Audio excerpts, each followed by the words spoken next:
ஆண்டவருடைய வார்த்தை சொல்லுகிறது.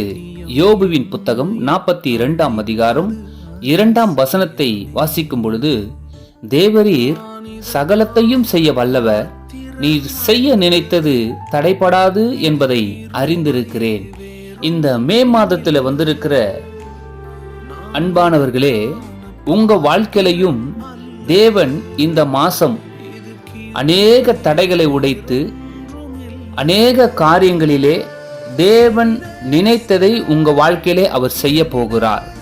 ஏன் அப்படி என்று சொன்னால், 1 ராஜாக்கள் 17ஆம் அதிகாரம் 10, 11, 12 தொடர்ந்து நம்ம வாசிக்கும் பொழுது, அங்கே ஒரு விதவை தாயார் இருக்கிறாள்.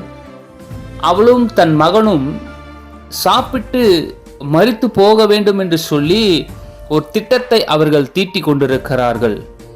இந்த சூழ்நிலையிலே தேவன் எலியா என்று சொல்லப்படுகிற ஒரு தீர்க்க தரிசியை அனுப்பி அவளுக்கு தேவையான வாழ்க்கை தரத்திற்கு தேவையான எல்லா காரியங்களிலும் தேவன் செய்து, அவர் தன் நினைத்தபடியே, ஆண்டவர் இயேசு கிறிஸ்து ஒருவனுடைய வாழ்க்கையை குறித்து அவர் நினைத்தபடியே அவளுடைய வாழ்க்கையை தேவன் உயர்த்தினார்.